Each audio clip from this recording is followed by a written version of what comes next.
Takulandirani ku AMTV Malawi kuchimake kwa nkhani zenizeni. Ngati nkhani imeneyo kuno kulibe, dziwani kuti nkhani imeneyo ndi yabodza. Moyo wawo tikufuna takumbukire kuti kutsogolo kumene tikupita tiyenda bwanji. UTM moto osaopa osatopa. Chambirira ndipereke ulemu kwa President a UTM Dr. Dalitso Kabambe ndi Mai Bridget Kabambe, komanso Vice President a Dr. Bulirani ndi akuluakulu onse a UTM chifukwa cha nthawi. Komanso mundilole ndipereke ulemu kwa alendo amene ali pano masanano. Right Honorable Atupele Muluzi, mlandire ulemu wanu, mwatichitira ulemu kwambiri. Honorable Mwenefumbo, mulandirenso ulemu wanu, mwatichitira ulemu kwambiri. Honorable Bisika, mulandirenso ulemu wanu. Komanso Secretary General UTF amene muli nafe pompano, Bambo Leman.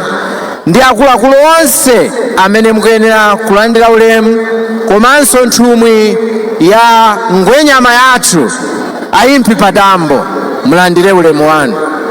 Masanano kapena madzulo anu sindiyankhula kwambiri chifukwa cha nthawi kunjaku kwada, koma ndiyankhula mawu ochepa kufuna kukukumbutsani nonse amene mukutsatira masomphenya a Dr. Saulos Chilima, komanso akuluakulu amene muli ku nsanja uko, amene mukutsogolera chipani chimene chanyamula masomphenya amene adasiya Dr. Saulos Klaus Chilima, amene ndi mwana wakuno kuntcheu, amene awo ali apawa ndi amene anali aini ache a Dr. Saulos Klaus Chilima.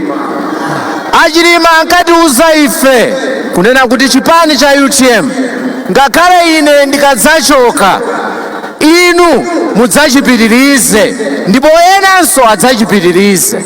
Inu wake amene amanenawo ndife amene tili pano, komanso amene mukutionera ku nyumbako, ife ndi amene tingapitirize masomphenya amenewa. Pa 10 June Achilima atatisiya, anthu ambiri anagwa mphwayi, ena anafika ponena kuti ine sindidzavotanso iyayi.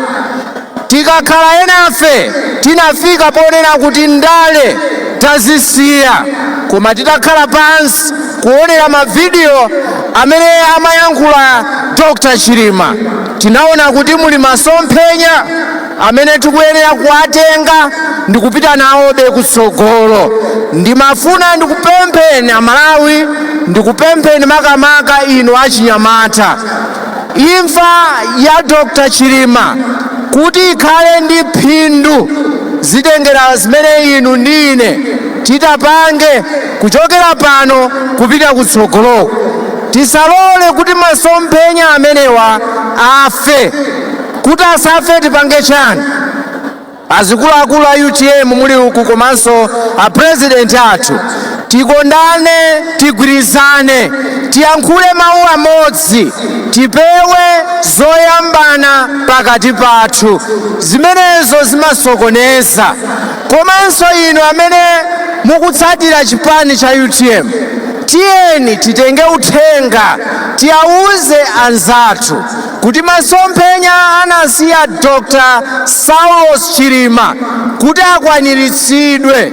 Ndi inuyo ndi ineyo, aliyense akhale thumwi yopita ndi uthenga kukapereka kwa nzache, kuti kutsogolo kumene tikupitako tisagwe mphwayi.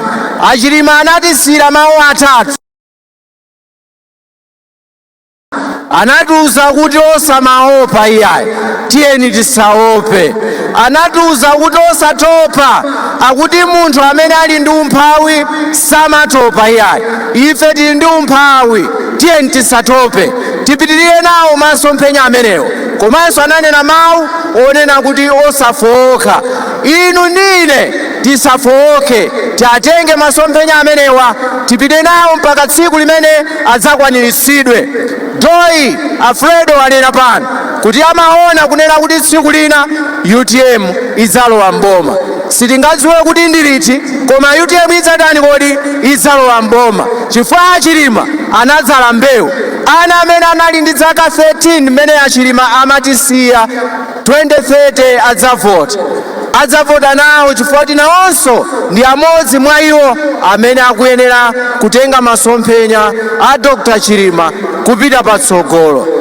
Pa 30 May tinali ndi msonkhano wathu wa Central Committee.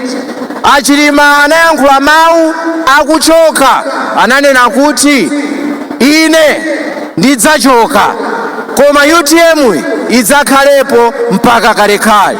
Ndikupempheni abale anga, tiyeni tisunge UTM, tigwire UTM kuti UTM isathe, kuti Achilima mawu awo, masomphenya awo amene amafuna titachita adzakwaniritsidwe.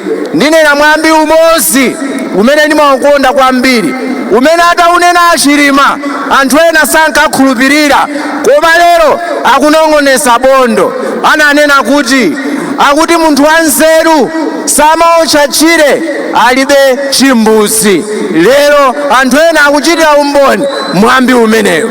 Ambuye akudalitseni. Mundilole ndiyitane a president adzatiyankhule pamwambo uno umene tikukondwerera moyo wa malemu a Saulos Claus Chilima amene anadzala mbewu imene inamera, imene ili pano ndina imene ili kumanyumba kwathu.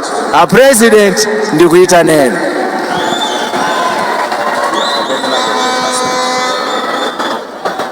Wala kupanga subscribe ku channel ya AMTV Malawi.